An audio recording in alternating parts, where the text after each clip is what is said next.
Hello, good afternoon, good morning, good evening, wherever you are. I'm sending my greeting in the afternoon of Manila, Philippines. And this is the one session in the Asia Clean Energy Forum. And this session is dedicated to energy, ADB's energy policy that we are currently reviewing.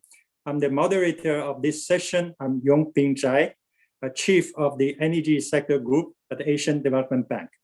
First of all, I would like to request my colleague and chair of Energy Committee at the Asian Development Bank, Mr. Priyantha Vijayatunga, to give welcome remarks.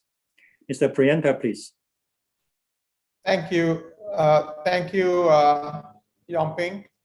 Dr. Yong-Ping Jai, the Chief of the Energy Sector Group, distinguished panelists, invitees, my colleagues from the energy community, both within and outside ADB, ladies and gentlemen. A very good morning, afternoon, or evening to all of you, wherever you are connecting from. It is my great pleasure to welcome you all to this consultation roundtable with global experts. The objective of this roundtable is to hear insights from global experts when pursuing low carbon transition path in the Asia Pacific region's energy sector.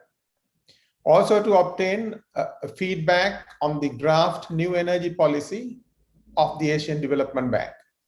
Over the past decades, the Asia Pacific region has witnessed a profound transformation in many areas. In 2020, the Asia Pacific region surpassed the GDP of the rest of the world combined. By 2030, the region is expected to contribute roughly about 60% of the global growth and will also be responsible for about 2.4 billion new members of the middle class entering the global economy. However, the region faces huge challenges in the energy sector. For instance, the total energy consumption has more than doubled since 2000 due to, among others, fast economic growth, of course.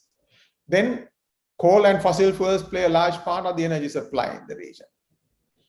Due to its heavy reliance on these fossil fuels, the region causes a disproportionate share of global greenhouse gas emissions. Developing countries in the region contribute to about 45% of the global GHG emissions from the energy sector, and this is likely to grow as the economies grow. Therefore, the decisions made in the region today will have a critical impact on the future global emissions pathway. Also, despite great strides in increasing access to electricity, energy poverty and inequality still prevails in the region. There are over 200 million people lacking access to electricity, and a much bigger number burn solid and unclean fuels for cooking and heating. At the same time, Asia Pacific region is more vulnerable to risks of climate change and natural hazards. However, the region is well positioned to address these risks and capture the opportunities that come from managing climate risk effectively. Keeping all these challenges and the issues in mind, ADB is now in the process of updating its energy policy. It will be fully aligned with ADB Strategy 2030, Sustainable Development Goals, and of course the Paris Agreement. In this regard, ADB has conducted a series of consultation meetings with various stakeholders since June 2020 to make the new policy more relevant, effective, and inclusive. ADB also launched a website and posted the draft energy policy for public consultation. Holding this roundtable is part of this process, and we look forward to hearing your views and insight and suggestions in the journey towards low carbon energy transition and finalizing the new energy policy of ADB. We will follow carefully to today's discussions and consider all important points raised when finalizing the energy policy. I thank all the panelists, participants in advance for their engagement and insights during the roundtable. Thank you so much. Back to you, Yong-Ping. Thank you.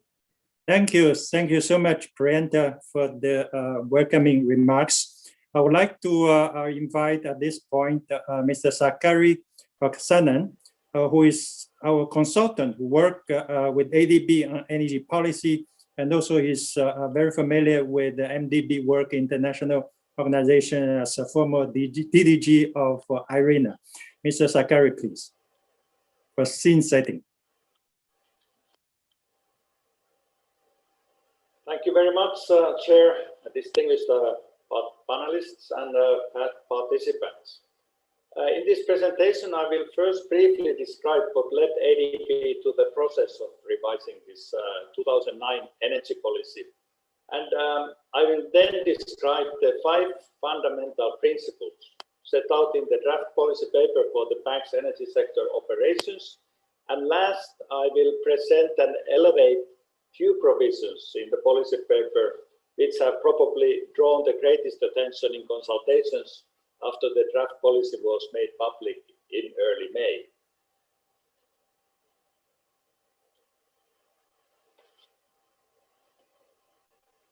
So, about the rationale of updating the energy policy, firstly, the energy landscape of the region's developing member countries significantly changed during the last decade. One of the most well-known changes has been, of course, the reduction in the cost of renewable energy, especially solar PV power and onshore wind. But we also today have available technologies that weren't there when the 2009 energy policy was under preparation. We talk about battery storage, hydrogen, power-to-X fuels, and electric mobility, which are not just ideas, but breaking through at the moment. And these new technologies, they incite new business models.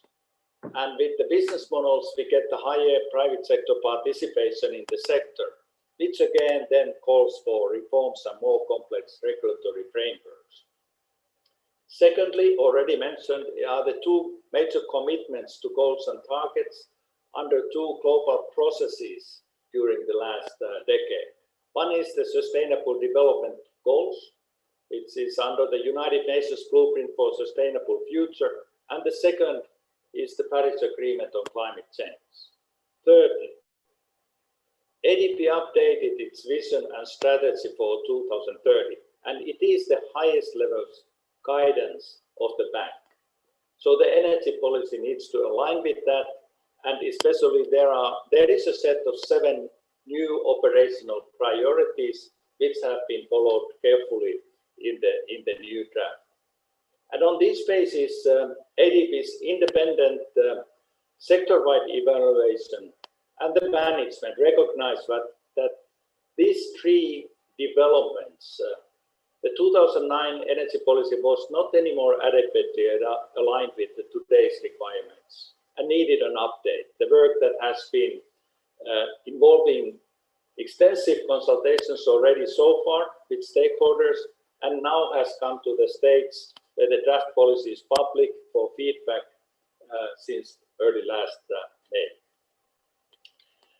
The policy is built on 5 principles which align with ADB's global commitments as well as the operational priorities. The first principle aims, in line with SDG 7, to accelerate ADB's efforts to bring affordable, reliable, sustainable, and modern energy to all, a phrase that we have often heard. We also want to consider that the quality of services should be such that it enables use of energy productive uses and activities and creates associated employment and business opportunities in rural areas. Here we can see 2 major changes over the last 10 years. One is that the electrification process has reached a certain level of maturity already.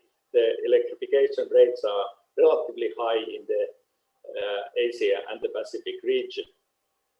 The second one, setting focus for the next decade, is that the clean cooking agenda, the success has not been equally good, and the new policy needs to set some priority on that area. The second principle demonstrates the bank's alignment with the Paris Agreement. ADB will tackle climate change, enhance environmental sustainability, and build climate and disaster resilience. And there are 5 major instruments, so to say, or areas of operation to be noticed.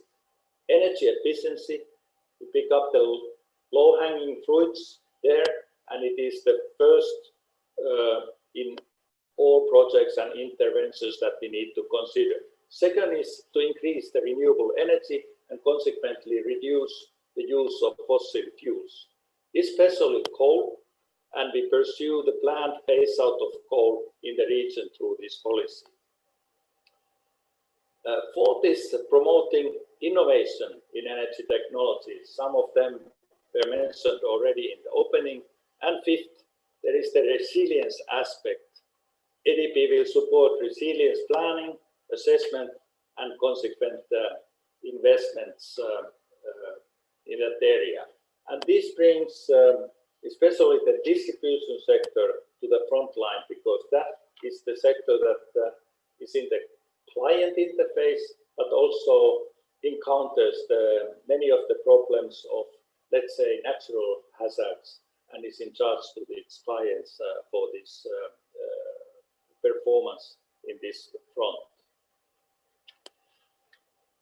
The third principle recognizes that it is not only about financing infrastructure investments, but the central operational model of ADB is to engage with the developing member states' institutions and help framing enabling energy policies.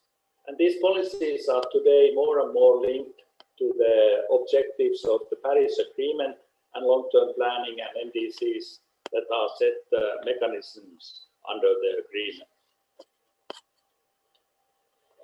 The fourth principle confirms that ADB continues promoting regional cooperation to enhance energy security and increase cross-border access to cleaner energy sources. Here again, the future will bring some new areas of focus, and one of them is that ADB will not only focus on hard infrastructure, transmission lines, and electricity trade and gas pipelines, but also regional cooperation in terms of knowledge sharing, financial cooperation, and, for instance, like harmonizing energy efficiency standards. And the fifth principle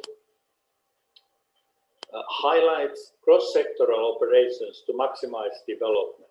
And this is a response to ADB's call for ADB to be stronger, better, and faster in its service delivery. One of the examples of focuses in this area is the realization that the ADB has not always performed best in terms of managing programs which consist of small and widely dispersed projects. Such projects appear, for instance, in the areas of distributed energy or energy efficiency, and something will be done in particular in these areas.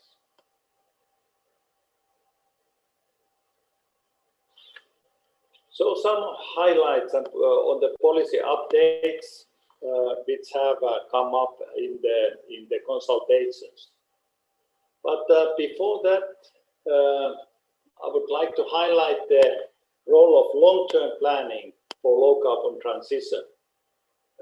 This is an important area, and ADB seeks to work closely with its member states in planning, and also use the planning as a way of dialogue from which ADB can identify opportunities to work with the DMCs on investments.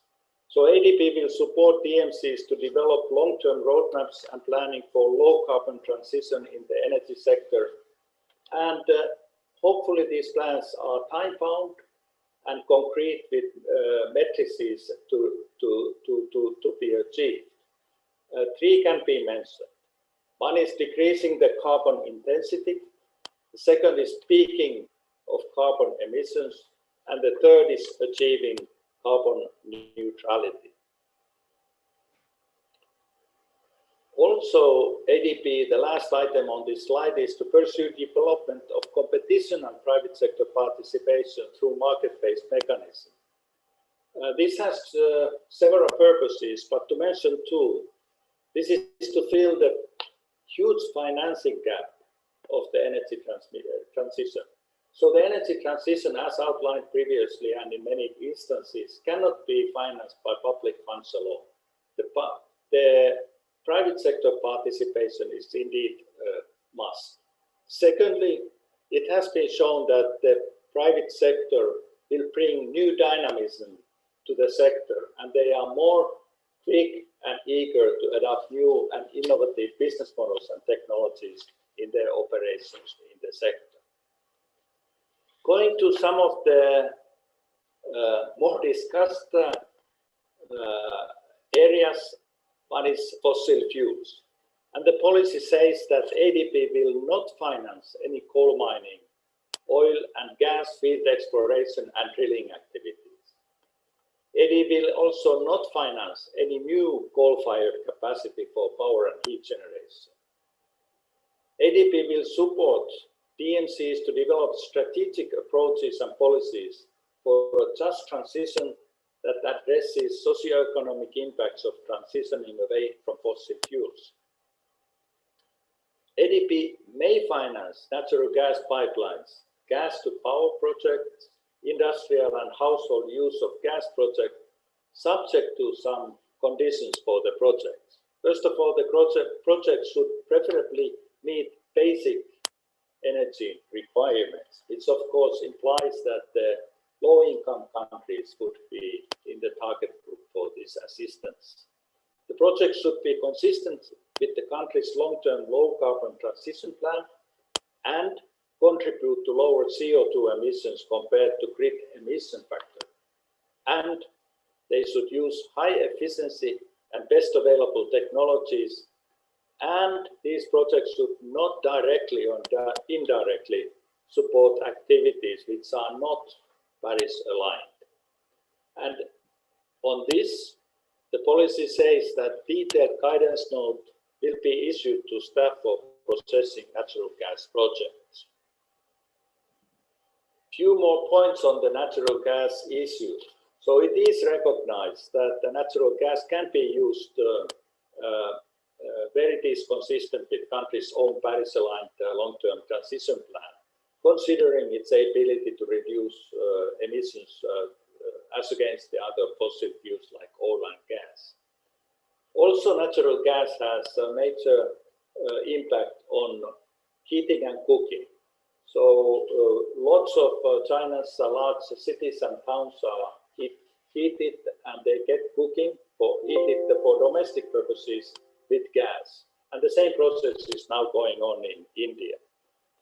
And there is also a possibility to develop very highly efficient units using gas, applying cogeneration and trigeneration, combining power generation, heating and cooling, where efficiencies can reach 80–90%.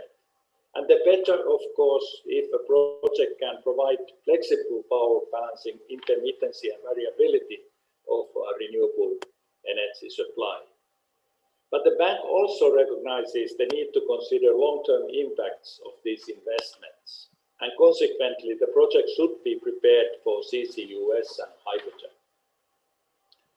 Large hydropower, ADP will be highly selective in its support to large hydropower projects.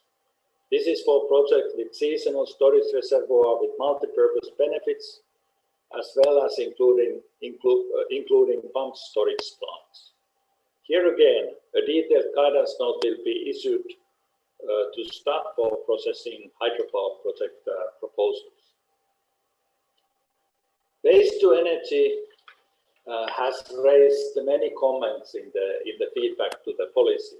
ADP will support waste to energy investments as they provide an opportunity for integrated cross-sectoral projects, which address many fields. They enhance the livability and health in cities and rural areas, prevent environmental hazards caused by landfills, and potentially provide employment to the poorest of the poor. But waste to energy projects are actually more waste management issue than power generation. The project's finance must follow the waste management order of priority, starting with the actions to minimize and eliminate waste generation, then consider options for recycling, followed by processing and using the waste for example, as construction material or composting for biogas or for combustion for energy, in waste to energy plants, and finally landfilling as the last option. This is also an issue where a detailed guidance note will be issued to staff for processing waste to energy projects. As to some other technologies and fuel uses, ADB may participate in financing projects with hybrid electricity solutions. This may involve fossil fuels together with renewable energy in the context of isolated grids in islands and remote areas. ADB will also support DMCs to be informed and participant in piloting new technologies such as battery storage, CCUS, green hydrogen, or ocean energy. ADB will support cross-sectoral technologies. Several examples exist, like electric vehicles and developing charging infrastructure, combining transport, city planning, and energy issues, solar pumps for irrigation and sanitation, and renewable energy for communities, for lighting, cooking, but also for health clinics and cold chain for vaccines. And last, ADB will continue its policy of not to be involved in financing investments in nuclear energy. Thank you. Thank you. Thank you very much, Mr. Sakari, for setting the scene for this discussion. And for this discussion, we have about, I think, 65, over an hour, a little bit, discussion on energy policy. We have invited, we're honored to have 6 panelists with us today. I'll just give a very, very brief introduction, and before I calling them, I will call them for interventions. We have Ms. Maria Paskova from E3G. She's the Senior Policy Advisor, Energy Diplomacy and Sustainable Finance at E3G. We have Mr. Zulfikar Yunardi, Senior Officer, Sustainable Energy, Renewable Energy and Energy Efficiency Department of ASEAN Centre for Energy. We have Mr. Toshiyuki Sakamoto, Managing Director, the Institute of Energy Economics, IEJ, Japan. We have Mr. Ashwini Kumar, former Managing Director, Solar Energy Corporation of India. We have Mr. Xavier Chen, President, Beijing Energy Club, China. And Mr. Hongpeng Liu, Director, Energy Division, United Nations, ASEAN.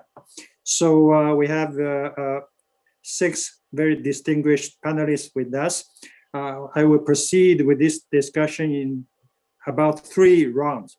The first round, I will ask our panelists a question, a general question, whether you feel that the draft policy as presented by Mr. Sakari, you feel this is broadly in the right direction?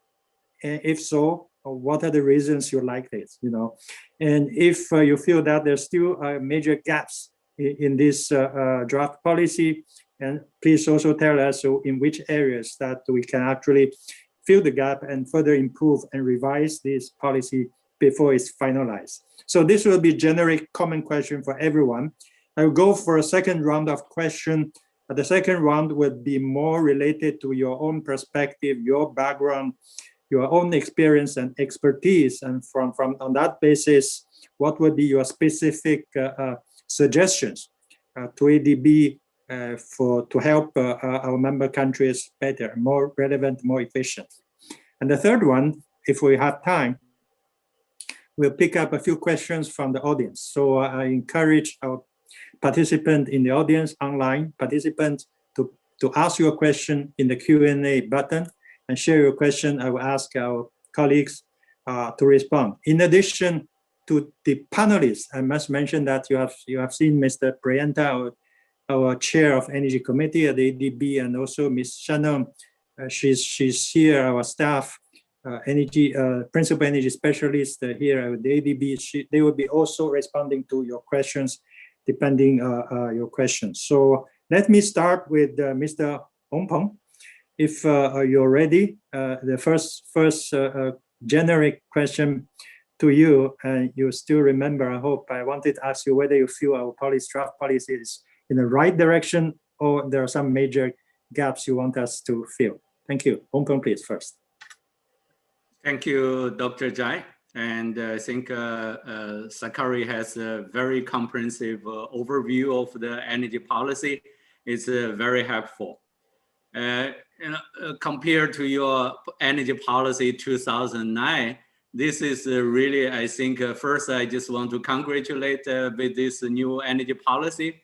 It's go along the line to address the 2030 agenda for sustainable development and also the Paris Agreement. I really think this is on the right direction, and it's very comprehensive, covered all the issues and the challenges, and also aligned well with the international agreement.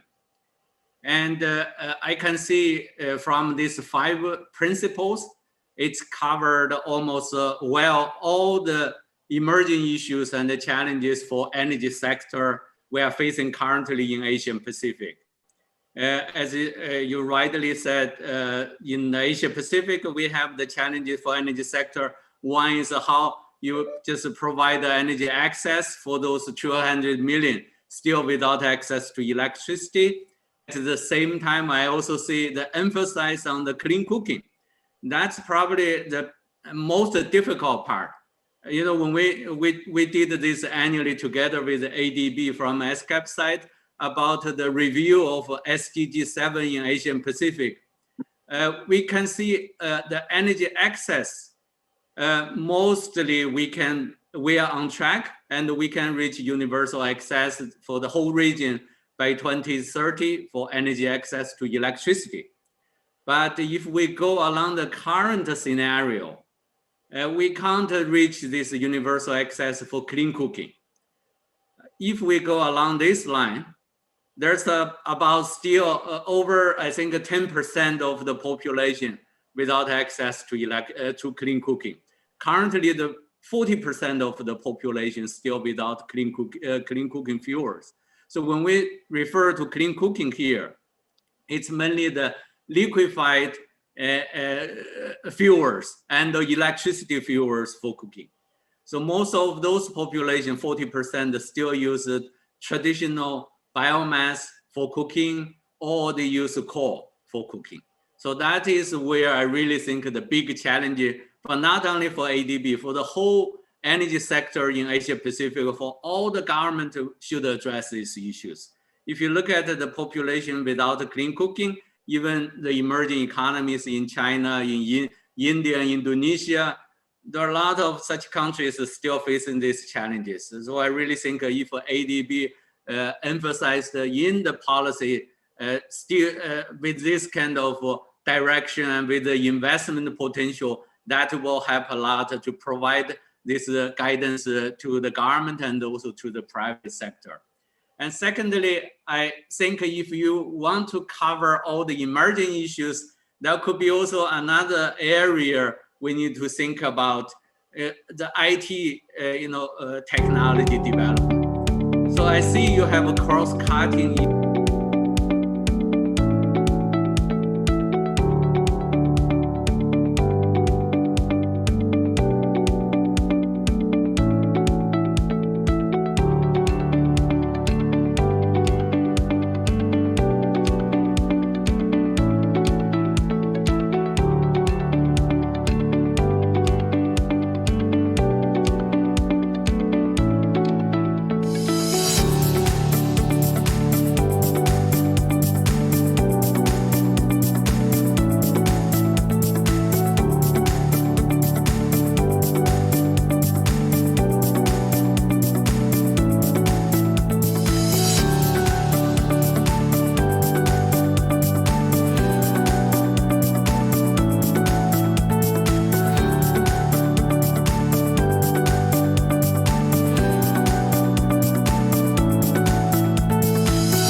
Hong Kong, please.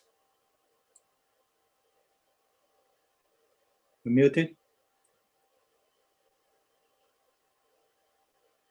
Okay, can you hear me now? Yeah, yes. So I really think that this is new areas could be emphasized. The private sector already started. Those IT companies, the big IT companies, they already started the network for RE100. That means 100% of renewables for this new data center. So I really think maybe ADB should include this kind of areas into these policies and to provide this guidance for private sector. And I also see the phase out of coal. I really glad to see the stop financing new coal project from this energy policy. That is really on the right direction. I may have a chance for the second round to talk about more details on that line. Thank you. Thank you, Hong Kong, for giving me comfort of saying that we are broadly in the right direction. Appreciate that. And you also mentioned the issue of cooking. And when I think about cooking, sometimes people think that this is a low tech and this is a basic need. But actually, this is a low tech and basic need are very, very difficult to accomplish. We have been struggling. I hope we can find the new business models and new technologies to address that need for us to be going faster in meeting the universal access for cooking, maybe heating also in some countries. And you also mentioned IT. That is a very high-tech issue. Data centers are becoming emerging issues. I think we need to prepare our countries in energy efficiency and introducing renewable energy before these data centers are becoming a big issue. So great advice. I will prepare you for a very difficult second round and give you a chance to reflect as others to speak. The consultation I've been having so far, there are a number of people who are like you, saying that you are doing a great thing, but also feedback that they don't agree with some of the fundamental suggestions there. So reaching a consensus through a differentiated approach among the countries. The United Nations, you are the expert in that. So I'd like to ask you, in consideration of perceived the differences of different opinions, how do we reconcile and how to reach a minimum common understanding so we can move forward? We don't want to stop at this level. We want to maintain the momentum. We want to actually make this draft policy into a final policy. So prepare yourself for that one next round. So with that, I would like to ask next panelist, Mr. Xavier Chen, president of Beijing Energy Club in China. He has a huge amount of experience in every areas, including IT area that Hong Kong just mentioned. But I will start with the first question, a generic question, whether, Xavier, you believe that we are more or less in the right direction first. Thank you. Xavier, please. Yeah, thank you, Yongping, for the kind of invitation. Yes, the ADB energy policy review is very timely, in the right direction, and has major gaps. I would say that it's very timely because ADB, since its creation, has already 4 times energy policy review. It's about every 10 years. So last time policy announcement was 2009, so it's about right. Beijing Energy Club had the opportunity to contribute to the review process because last year in October, we organized the consultation session to provide the ADB with the Chinese perspective. So last month, when I saw the draft paper put forward for consultation, I downloaded it and read it carefully. I found it as an excellent paper, very comprehensive and very balanced, but still it's not perfect. So the gaps I see, there are 3 main gaps, and then I have also a few technical issues to raise. First gap is the context could be set clearer. This is an energy policy review.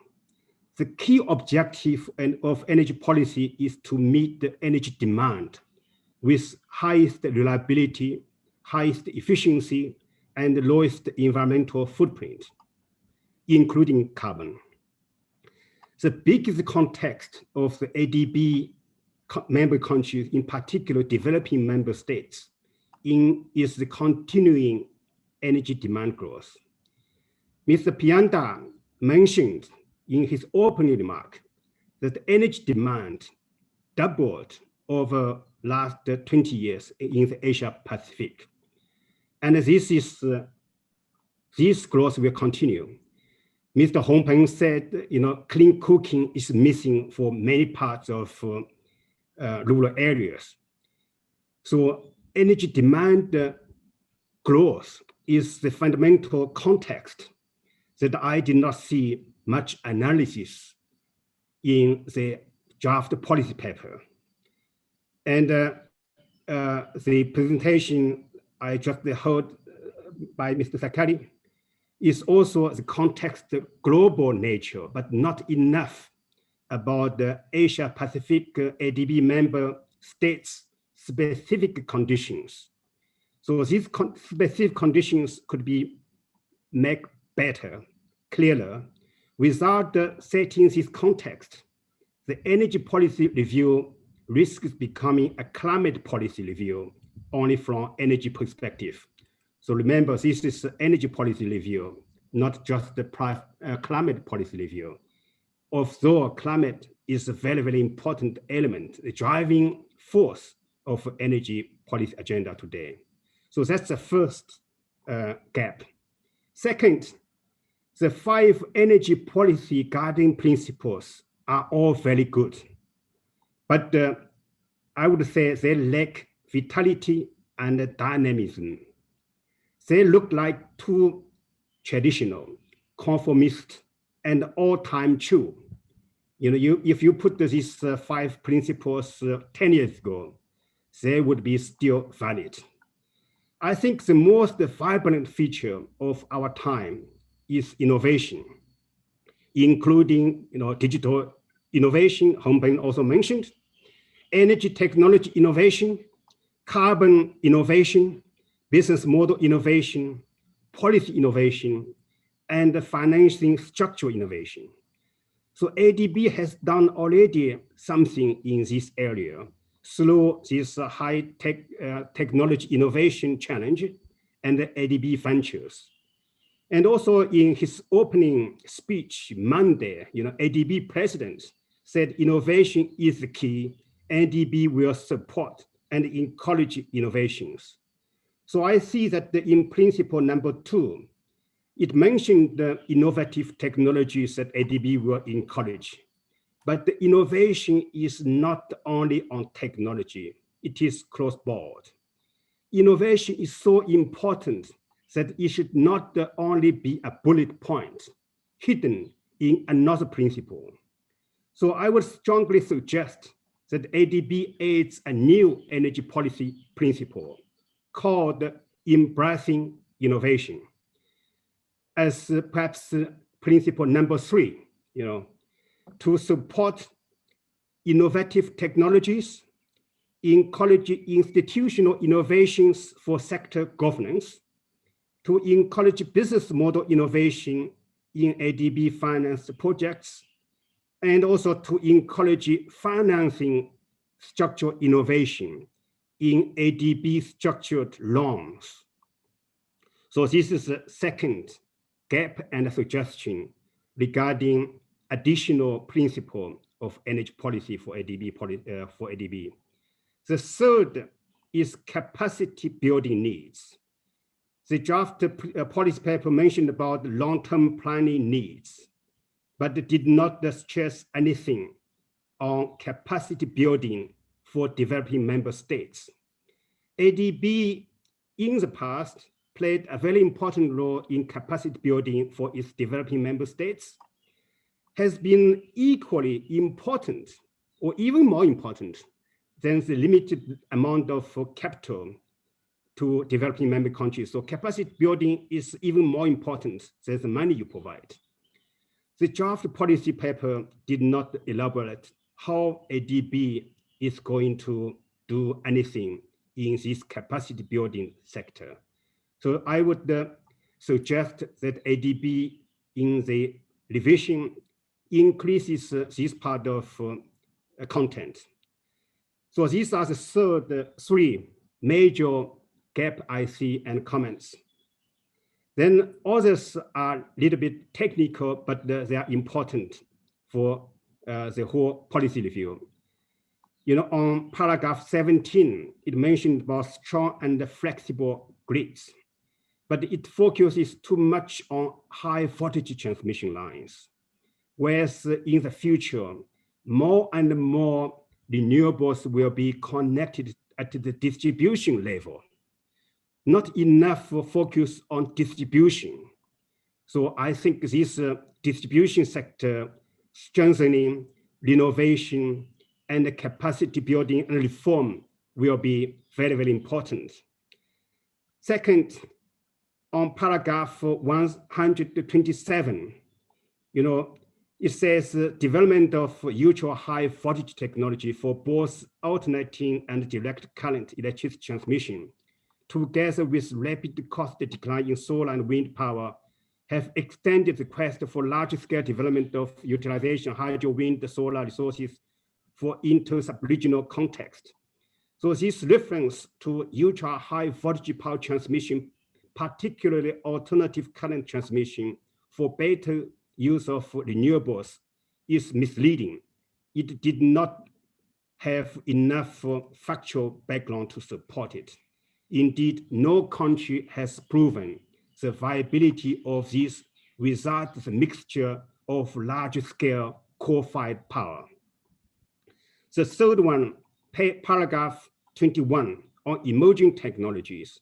So this focuses a lot on hydrogen, but in reality, hydrogen, in particular green hydrogen, is not yet ready, technically and commercially, for market development.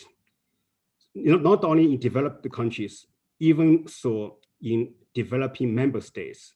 So this section discussion should expand to a more wider range of emerging technologies. So that's the third technical detail comments. And then paragraph 87 on gas financing. I noticed that you have put a number of conditions and also the use and, meaning that all these conditions should be met so that ADB can continue to finance gas. But gas is not just a transition fuel, it's a company fuel for renewables. Mr. Hong Peng mentioned about the clean fuel for rural areas. And the gas is the main fuel to provide the rural cooking. So if you have to meet all these criteria for ADB to finance gas projects, how can large part of Asian developing countries still relying on natural gas to get the ADB financing? And I see that this criteria for financing is largely referenced, also not stated clearly, from the EIB, European Investment Bank policy. But Europe had over 100 years of natural gas development, whereas in many parts of developing Asia, natural gas is just starting. China had only about 20 years of natural gas development. So I would think that the ADB policy on natural gas financing should not follow the EIB policy, but to continue to encourage natural gas development in this region. So these are the four, I would say, technical comments on the draft paper. So overall, I commend ADB for coming out this very good paper. Many technologies for achieving net zero are available, but none is perfect. Energy policy is a matter of choice and an expression of preferences. It is also a tool to shape the future. So ADB is an international development organization serving the interests of its member states. If this policy is well aligned to member states' collective desire, grounded with developing member countries' realities, and sufficiently forward-looking, I'm sure this policy will be really a very good one and will serve ADB and member countries of the region in the coming decades. So last but not least, as a long-term friend of ADB, because I started my ADB consultant work by succeeding Dr. Zhai in 1993, so 28 years ago. So I would suggest that the ADB consider to modernize or revise its logo, because this logo I have seen over almost 30 years now, and many organizations, after having reviewed the mission and the strategy, which ADB has already done by putting forward 2030 mission and strategy with 7 priority areas, I think it's time for ADB to consider making the logo more vibrant and attractive. Thank you. Thank you, Xavier, for all your comments, suggestions. I've taken due note of the 3 major gaps. I'll not repeat because already taken note, and also the technical point you raised, that these are not details, but important technical issues that reflect the changing nature of the energy sector. That will give us a reflection on how we improve this duly noted, and also your suggestion on modernizing ABB's institutional image. We're doing that. In fact, the logo you have seen is the 2nd generation already. Maybe a 3rd generation need to happen. The first ADB logo is like a airline, airlines picture. But anyway, so we'll see how it modernize. But for the moment, I appreciate your comments. I think these are very, very valid comments, and that's why we need to have this consultation. I will prepare you for the next question, next round. You have talked about innovations, but can you give us some examples of new technologies that I don't know, ADB doesn't know, or the developing member countries don't know, and you can say that these technologies may be available in 5-10 years, and these technologies may be important for you to prepare for it. And you talk about green hydrogen is still 10 years away, but maybe something else you can mention, whatever innovations or business models, or in helping us to improve capacity in promoting innovations. And that we would like to hear a bit more from you. So next panelist, my friend, Mr. Ashwini Kumar, who is the founding managing director for Solar Energy Corporation of India. 10 years ago, when every country started its energy business, and there was not much optimism, but Mr. Kumar believed it and created the Solar Energy Corporation of India. India today is a big solar nation. I would like to ask Ashwini Kumar to give us first round of comments, generic comments on the policy you see, you feel whether we are rightly in a good direction, or you, as Xavier mentioned, that you see also some major gaps. Ashwini, please. Thanks. Good afternoon, Dr. Chai, Mr. Priyanta, Mr. Sakari, and all the panelist colleagues and all participants. First of all, thanks to ADB for giving me opportunity to say something on this. I take this opportunity to congratulate, in fact, ADB for bringing out this very comprehensive document. I have gone through it and I found it's a very comprehensive document. And hats off to you, hats off to ADB for bringing out this document. So, but I would say, because this document is very big, it ticks all the plus points. There can be some issues, as spoken by the previous colleague panelist. I share some of them, like the, I mean, it's a, to me, it's a matter of detailing that how much you would like to detail the technology innovations or innovations per se. It's not technology, it's business models, it's the way you execute the projects and everything. So that's there. So that's, but I think looking at the profile of Asia countries and Pacific, I am trying to put myself in ADB's position and see that you are dealing with various kind of countries, very advanced countries and not so much advanced and so severely affected by the climate changes. So climate has to come in, and that's how I find that alignment of the policy with the Paris goals, all the climate commitments, that's very interesting. And I think that's the call of the day that has to be done. So I see it from that perspective. I think all the guiding principles are very nicely covered, and I support that.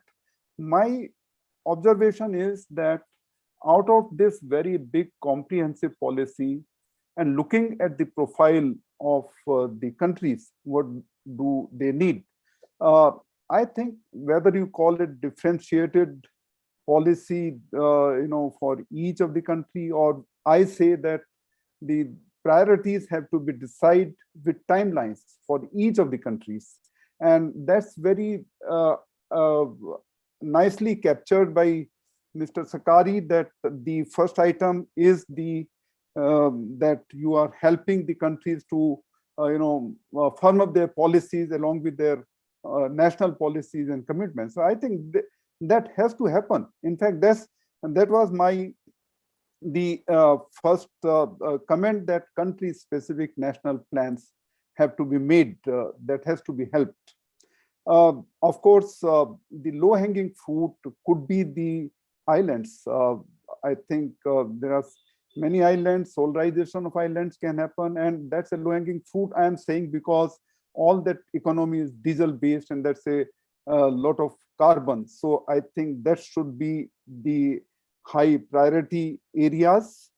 Then, of course, it's a natural course that we are scaling up efforts to ramp up solar and wind capacities through demand aggregation like we have done in India, and competitive procurement with private sector participation. So that's the key, competitive procurement. In India, of course, I'll maybe come later, that we did go even for reverse bidding kind of thing. So that's the question we can decide on based on countries. But what I feel that that has to be continued, and we, from the policy point of view, we should target that most of the member countries, we should reach to that level of universal electrification or access, because then we can talk about what are the solutions for example, the cooking. I think in India, we have tried one that we have provided the LPG cylinders to various such families. But again, because the affordability becomes important, they are not refilling it, they are not consuming it, they have kept it for emergency purpose. So that defeats the purpose. And what I believe that in future, if we are able to have uniform access to electricity, then I think electric cooking is going to come. That's one of the solutions, that through induction cookers that we can do. That's very economical, and that can be done. Maybe we need to create the smaller grids for that, or that's a method, and that's a matter of detailing. But another thing which Dr. Jai, I think ADB has been doing earlier, but I think we need to continue, that is, how do you de-risk investments into the sector? Because the private participation can be guaranteed only if there is risk minimization. There can be various tools for that. Like, for example, we did in India the solar parks, where you are de-risking from the land and transmission infrastructure point of view the investment. So that's one way of looking at. But I think the most important is we need to help the member countries for bringing out bankable PPAs. It means PPAs which are liked by the countries, which are liked by the developers. That's a kind of thing has to be there, suitable payment security mechanism, because otherwise investment don't come. And if investments are not coming, you don't get the cost competitiveness. So that's a thing. So that's, in my opinion, is very, very significant part. Then of course, the low cost financing, it means we need to create a space for special money market instruments like the green bonds or sustainable bonds or whatever we say, or tax-free bonds. We need to convince the governments of various countries, you please look into that. That's a beneficial to you in long run. We have been also coining with the idea of whether there can be some kind of insurance for the performance of the projects, because the people have been raising that issues that it's a 25 years PPA, and we don't know how the project is going to perform over this period. And we have been talking in India to various insurance companies, agencies, that why don't you develop a product? And they have been asking that you make it a part of the normal bidding guidelines, then we are prepared, we can offer some product. And I think, and so that's very important to generate the confidence. Of course, another, I think, priority out of this very comprehensive policy would be the grid infrastructure. And I agree with the previous speakers that RE integration strategies with the storage, even the distribution level, that makes a lot of sense. And in India, we wanted to try, we are thinking of that, for example, in rooftop solar systems, can we help incentivizing consumers, maybe commercial and industrial consumers, for using behind the meter storage systems? So, because distribution companies may not go for a very big storage systems, those kind of policies have to be held, those kind of technology innovations have to be there. And then I think another very key area is the developing niche markets, because otherwise, how do you, scale up? And this could be sustainable agriculture, like the solar pumps you have covered already there. But I think the cold chain, cold storage, that's also important. And that's important from the point of view of increasing the incomes also of the farmers. Then like in India, I know, and maybe in many developing countries, the DG sets are used. Can we have some technology packages which are plug-in play type, which can be used to replace these DG sets? Can we launch programs towards that? Then, of course, public health centers, educational institutions, green campuses, all these are various areas where we can chip in. One very important thing which I would like ADB to expand is, we are talking about just transition. I know coal power is engraved in social and economic systems, and therefore its full phase off would not be possible if we are not able to provide solutions to the persons who are working in it. The people say only reskilling. Reskilling is not good enough. You have to link that with the income avenues. I need to reskill, then I need to connect that maybe industry, cement, steel, or somewhere where these people can go, or some alternative for income generation. So I think that need to be given a lot of push. Otherwise, all these talks will remain there. Then, of course, electrification of transport makes sense only if it is green energy. So it means if we have significant share of green energy into the system, only then the electrification of transport makes sense. Otherwise, it's burning the same energy which we are producing from the thermal. So that's the thing. And another thing, Dr. Chai, I would like to take you back to the time when ADB was helping SECI in setting up a solar thermal power plant. That context has changed, but still in India, as I see, because from the storage perspective, if you see, thermal storage is still a cheaper option. Can there be some scenarios to meet, let us say, evening peak loads by setting up solar thermal power plants? So that's important. I think some pilots need to be done for that. Of course, the for CST kind of technology, thermal technology, hard to abate sector, a lot of heat requirement is there. There, the bioenergy and CST comes into picture that need to be given a focus. These models need to be tried, and I think you have already said the inter-regional connectivity. I would like to propose that maybe ADB can look into that some possible, I would say, corridor where the techno-commercial feasibility can be established for such a thing, and maybe a cooperation with the ISA can be useful. So I'll stop here, and I would like to say again, it's a textbook. Basically, policy document is a textbook. So now you have to derive the action plan based on that. Thank you. Thank you so much, Mr. Ashwini, for encouraging us. I recall our discussions in your office and myself with you on CSPs many times, and maybe the context has changed with more innovations. It's time to reconsider all this. I'm very, very much appreciating your suggestion on de-risk investment, and that's important. We may reflect that and many other things you have mentioned, and also very importantly, just transition.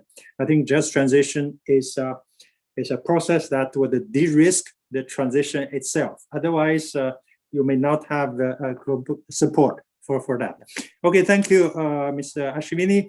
We may not have a time actually for second round, but in case I prepare you that do you see the next generation of government policy in supporting solar PV, since solar PV already mature, competitive? Shall we leave it 100% to market, or there's still some role for government? What's the role of SECI then in the future? Okay, we may not have time because we have only 30 minutes. We have 3 panelists, but I raised questions I've been reflecting. Now, I would like to invite Mr. Sakamoto, Managing Director, IEJ, for sharing his views, and also giving time limits. I would like to request our panelists to be concise and straightforward. Thank you. Thank you, Dr. Tsai.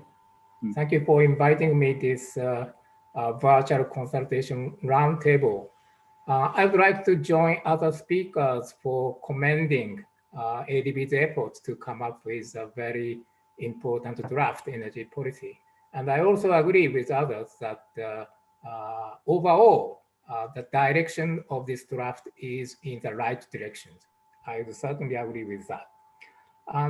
But this document could be even better if you introduce some flexibilities on some aspect. For example, financing conditions for fossil fuels. The reason why I believe so is that the result of our recent analytical work that was conducted jointly with AREA, Energy Research Institute for ASEAN and East Asia, headquartered in Jakarta.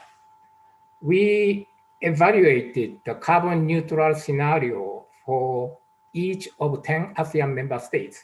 We assume that the Brunei, Singapore will achieve carbon neutrality by 2050, Malaysia, Thailand, 2060, and the rest of the ASEAN member states, 2070. This is a modeling exercise for cost-optimal energy system. We evaluated the renewable potential, taking into full account natural conditions such as sunshine and wind, etc., etc. And the result is, in 2070, power generation of ASEAN, renewable will contribute just 59% of total power supply, as opposed to 90% described by IEA recent roadmap to net zero. The remaining 40%, ammonia and hydrogen will play an important role. And more importantly, for the next 10 years, up to 2030, we would need to install new efficient gas-fired plants.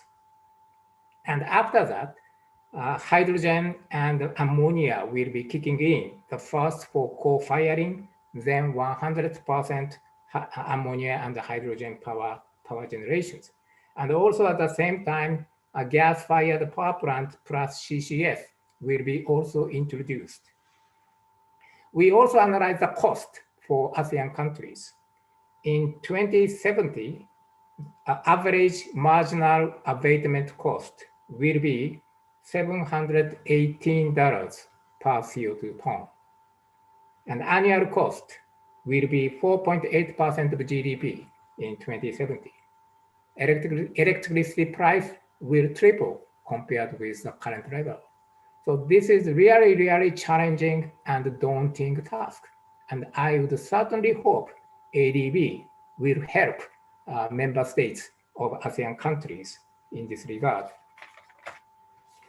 So back to my basic point, I think given the reality of developing countries, as also mentioned Mr. Xavier Chen, I think you should consider putting some flexibilities on financing fossil fuels. I will stop here, and if I may, I will elaborate in the second round of intervention. Thank you. Thank you so much, Sakamoto-san, for being concise and very clear in your message. I took note of the word flexibility, and that's important for us to reflect in the next revision of the policy paper, and also sharing the result of study. Very, very revealing. And sometimes I feel that alarming, because we need to take this into account when we go for transition. Thank you very much. If we have a second round, I would like to ask you about hydrogen, the Japan's vision on hydrogen, how that can be shared with benefit or shared with other countries in Asia and globally. Thank you. Let's go to our colleague from ASEAN Centre for Energy, Mr. Zulfikar, Senior Officer, Sustainable Energy, Renewable Energy and Energy Efficiency Department of ACE. Thank you. Go ahead, please. Thank you very much. Thank you very much, Dr. Jai, for the chance for the ASEAN Centre for Energy to share their views in relation to the ADB energy policy. I am currently bringing the perspective of the Southeast Asia, and I'm thankful for the colleague from IEJ for sharing their net zero studies, especially on the Southeast Asian countries. My first opinion regarding the ADB energy policy review, I would like to join the other colleagues to congratulate the ADB. It has actually quite comprehensive documents. It's covering many aspects related to the energy in the near and the midterm futures. But what I would like to point is that with many activities currently within the policy, ADB energy policy, how will ADB energy policy, energy sector can prioritize their energy projects among all of the sectors. And another point that I would like to point is the ADB is the main mandate is to support the development of the countries. So how this energy policy and financing coming from ADB can support this development, of course, to be in line with the global commitment of SDGs as well as the Paris Agreement. From the Southeast Asian perspective, I also like that there is a notions of the national specific modeling, national specific plan, because for Southeast Asia, as you know, for each country, we have like different conditions, different priorities, different level of economic development. But as a region, I would like to mention that we are united and guided by the APIC, or the ASEAN Plan of Action on Energy Cooperation, which we would like to be in line as well with the ADB energy policy, so that we can optimize the development fund coming from the ADB. And this, another point that I would like to raise, it's very important, is that apparently there are many notions of energy transitions going to the net zero and others. And there are a lot of ambitious targets related to that. But what is important is not how big the target we have, but how to achieve that. And that kind of specific roadmap is currently lacking. And we see that from the IEA new studies on the net zero modeling, if we look at the detail of each milestone, we can see that some of the milestones is probably going to be very difficult to achieve. So to have this something that specific strategies for the countries would be very important, and how the ADB can play its roles in really achieving this step-by-step basis. And so we would like to be very ambitious, but also cautious in having this development. And hopefully that can also be reflected in the ADB energy policy. And another thing that I would like to mention that has been mentioned previously is how this energy policy should be centered in the people. It should be centered in the basics of the socioeconomic needs of the countries. And it's going to be very difficult for countries with huge fossil fuels, not only Indonesia and others, but also China, to really move into 100% renewable, for example. It's not impossible, but it's going to be difficult. And we need to face this reality in a human way, in a socioeconomic way, how to provide incentives to move away from that this coal into new renewable energy. And related to that, I think it will be very important to see this energy transition, how it will bring the change in the structural economy of the countries in the region. The countries that previously depend on fossil fuels, they need to change currently into the forward-looking clean energy technologies. How about the industry? How about the energies? How about the infrastructure and others? And this could be another priority that can be imputed into the ADB energy policy. And probably last, I think I would like to note the importance of the intersectoral discussion. I note that it has been inputted as well in the ADB energy policy. Currently, we are implementing ASEAN Energy and Climate Change Project, and we learned that the energy sector cannot run by itself. It should be connected with transportation, climate, environment, industry, and others. And I think to be able to provide a program or package that can answer more than one sector would be very important.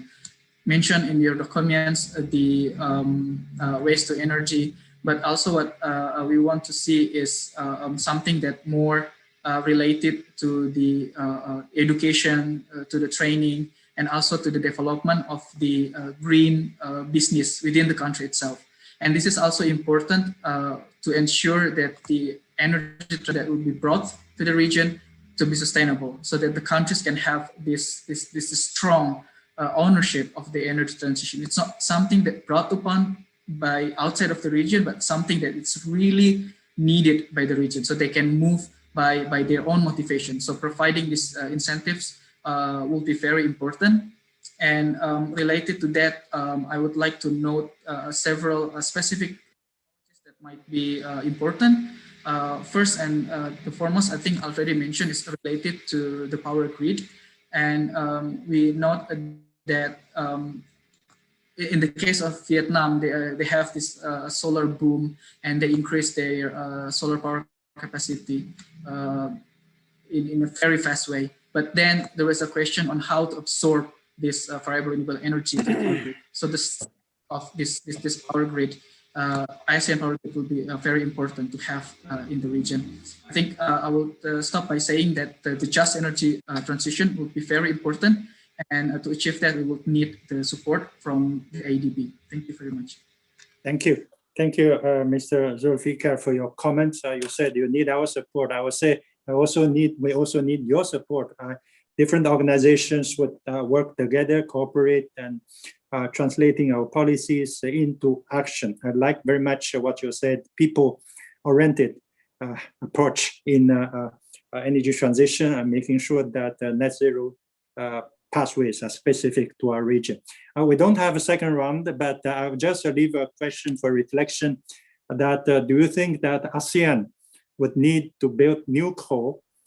Because old coal are there, we know that we go for a process of going forward, but whether it's time already to stop financing any new coal power plant in the region. If we have time, we just have a quick follow-up on that one. But I doubt we have time, but we have only 15 minutes. I have Miss Maria Pastukova, who is Senior Advisor, Energy Diplomacy, Sustainable Finance, E3G, for a presentation. I assume you have a PPT to share, presentation to share. Maria, please.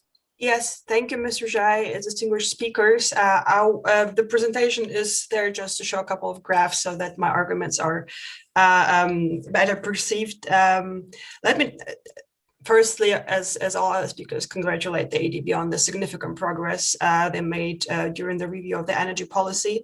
It is indeed aligned broadly aligned with the needs for development in the global south and in Asia and the Pacific. These are excerpts from two recent IEA reports. The left one is from the IEA Net Zero, the right one from the report explicitly for financing development of the emerging markets and development economies. And here we see that the key takeaways here is that over 80% of financing needs up to 2030 are really already readily available technologies like renewables, like power transmission grids, And this focus is also repeated in the ADB's energy policy. Innovation is, of course, very important, and I agree with Mr. Chen there, but what we need in the next 10 years is to massively ramp up renewables capacities and the transmission and distribution infrastructure. So their ADB is really aligned with what is needed. The amount of investments needed for the emerging economies, many of them are in Asia and in the Pacific, are massive. The volume has to quadruple by 2030. So this is a real challenge. And given that the focus is on renewables and transmission networks, public finance institutions like the Asian Development Bank will play a key role here. But where do it stand right now? So if we look at the power systems of the recipient countries of the Asian Development Bank, we see that it will be a major transition challenge for countries heavily dependent on coal, such as Mongolia, Kazakhstan, India, or China. But we also see that the role of gas in this transition and decarbonization of the power systems is rather limited, because as you see here, most countries have gas in their system already, or the largest share of the power generation mix is already gas or renewables based. So there is not much space to increase the share of gas in these countries. For some other countries like Mongolia, for example, or Laos, there is no gas in the mix, but also no experience of including gas in the mix and no infrastructure there. So a quick coal to gas switch will just not be feasible economically, because it will mean a massive ramp up of gas infrastructure, of which the approximate economic lifetime is at least 20 to 30 years, which basically means either countries are ending in a carbon lock-in or ending up being with some massive stranded assets if they are going to strive for carbon neutrality by the mid-century or a bit later. So this is the challenge, and here maybe the main focus that the future investment needs to go to, and here ADB is again broadly aligned with these needs, because the focus on transmission and transmission infrastructure has always been there. Focus on the distribution infrastructure has to be even more central, and I agree here with the previous speakers, because that's the only way how we increase the actual electricity access also in the rural areas. And then we really need to ramp up investments in the modern renewables, particularly in the emerging countries beyond mature markets like China, for example. And here, policy and regulatory reform is key. I will not repeat the previous speakers. I think this point has been made often enough. It is really very, very central. Role of ADB is key for all these developments, because both transmission infrastructure and renewables have very high upfront capital cost. And in most of these countries, the regulatory environment is just not there to attract private investments. So it is really the place where ADB has to step in. And when we look at the new energy policy draft, we already see that the major focus has been shifted to renewables, which have been previously not in the dominant place in the investment portfolio. But further changes are really needed to enable the real shift in finance. Oh, what's happening? Do you see the slide I'm seeing? The slide on gas, yeah? Yep. Yeah. Okay. So it is a real significant step that the ADB is phasing out unabated coal and oil and gas extraction investment. But when we look at the real investment portfolio in the previous years, we already see that there have been practically no investments in these sectors already. So even if these statements are in the policy, they don't mean a real-time investment shift from fossils to renewables, because most of the investments in fossils have been in the gas infrastructure, and they will remain there unless stricter gas screening criteria are applied. It is a very good step that the screening methodology is going to be developed, and we're really looking forward to the details. But there are maybe several points I would like to very quickly line up. First of all, when we're talking about investing in gas, we really have to differentiate between gas for clean cooking, which requires absolutely different amounts of investment, different amounts of infrastructure, and different infrastructure than when we're cooking about large-scale investment in power generation gas infrastructure, such as natural gas and LNG. And clean cooking is indeed very, very important. Then there is a social cost of carbon included in the screening criteria, and we've talked about this. So I will not repeat myself by saying that this has to be adjusted in the new draft, maybe in a bit more detail. But what the most important point I wanted to make is that we're still missing the comprehensive criteria for if gas power infrastructure is to be invested in, how to assess the real carbon lock-in. Because when we say we will take countries' NDC or low carbon development pathways as benchmarks, how do we make sure that this low carbon development pathway do not contribute to a carbon lock-in when investing in the gas infrastructure? How to ensure that they're ambitious enough or that they're transparent enough? So maybe this, including these considerations or thinking about this a bit more, would be important for the next steps. And also, a very important point also made by previous speakers is that all these considerations have to be made in while thinking about the existing regulatory framework in the countries. Because if the regulatory framework in a country already supports fossil fuel more than renewables, then assessing carbon lock-in is just not possible without thinking out of the context, or without thinking what changes have to be made in the policy context so that the carbon lock-in can be addressed sufficiently. And it is also a very positive thing we have saw in the past years that ADB has devoted a lot of money and attention to the policy development and technical assistance. And what we see from this graph, it's from the last evaluation report of the energy sector, is that the countries where ADB has invested most in the policy reform have higher rate of success of the energy projects, such as Indonesia or Pakistan. So institutional reforms are really key to successful implementation of energy projects and to successful ramping up of the renewable facilities. The only problem is this sector, institutional reform, has been rated as less successful than other sectors of the projects. So maybe the main point or the main point of open for development for the energy review would be to try and consider how to make this cooperation with the governments on the policy reform more constructive, how to bring them to listen to the opinions of the regional organizations of the ADB, and how to raise this efficiency of the institutional reform, because this is in the end what really matters for the low carbon development and transition. I will stop here. The ADB has made great success. There's a lot of work to do, but I'm sure you will handle it. Thank you very much.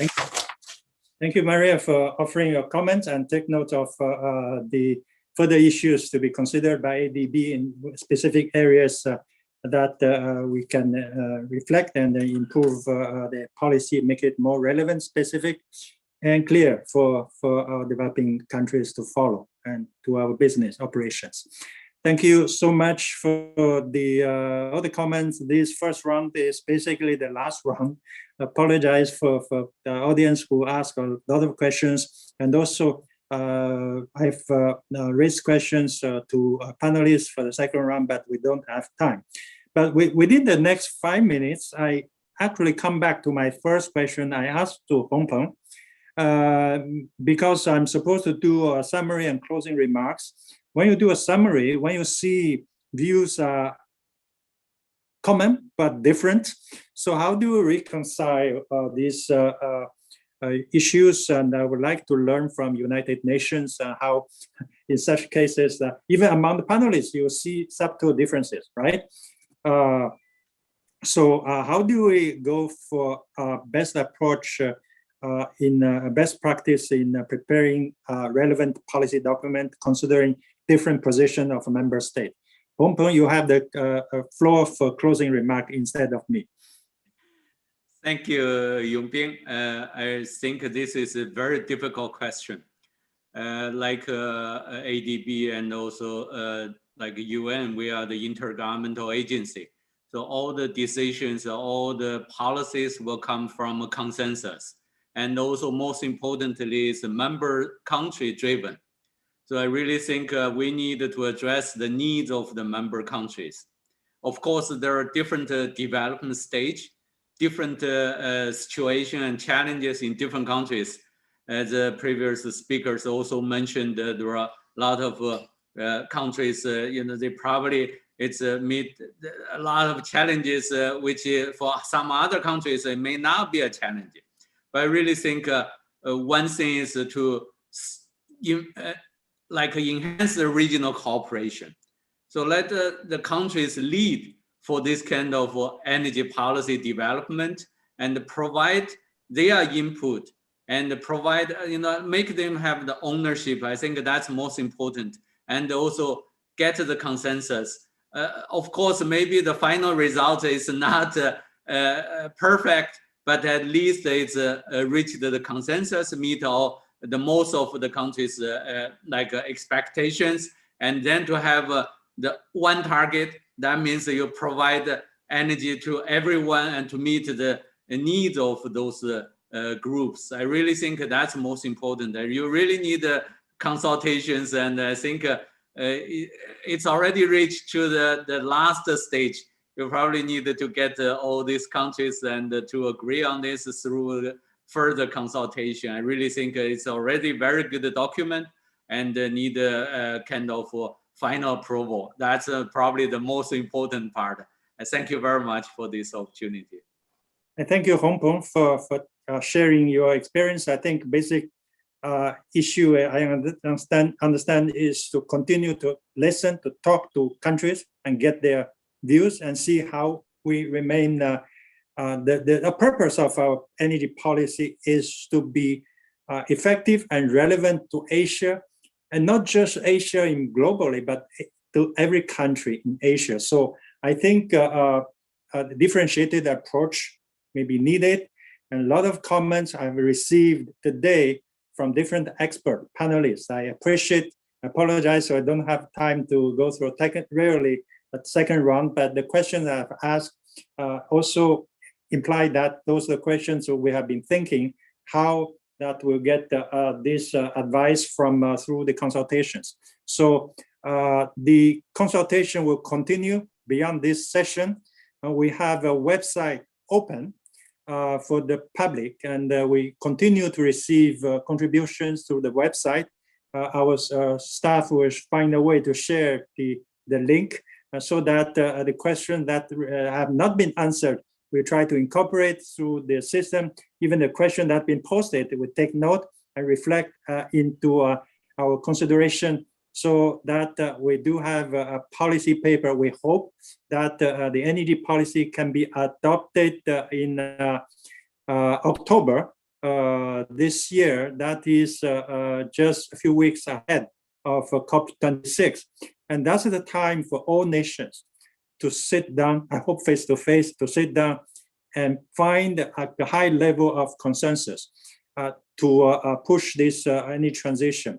If we have a high-level consensus, at that level, we'll have much less issue in coming up a policy that is relevant to our country. So I hope that this COP26 will be a successful one, but I know prior to COP26, there are major events also organized by United Nations. There are some other events as well. ADB will be part of this event and continue to interact and get advice and continue to consult all stakeholders. With that, I would like to close the conversation. I would just like to check if my chairman, Mr. Prianta, has advice to share, or Ms. Shannon, you have something to say before we close it. We have 30 seconds. Mr. Prianta? Thank you, Yongping. I think I don't have anything else to add. Actually, it has been a great discussion, and we could see varying views, and particularly from the developing member nations, and which we have not heard that much in the past. So I think that's going to be a great discussion, and we will incorporate this, as you quite rightly said, in our final version. Thank you. Thank you very much, Shannon. Sure, Yongping. Similar to Priyantha, I just would like to say thank you to all of the distinguished panelists for sharing their views. It's really important for us to hear this feedback as well as this encouragement. And I can assure you that we were all taking copious notes and really value these inputs and look forward to reflecting an evolved version of the draft in the coming weeks. So thank you very much from my side as well. Thank you, Shanna, as one of the main key contributor to this policy with the guidance of Priyantha. Of course, all of us will be part of that process. Thank you all. And this is the end of this consultation session. Goodbye. Goodbye. Thank you. Bye.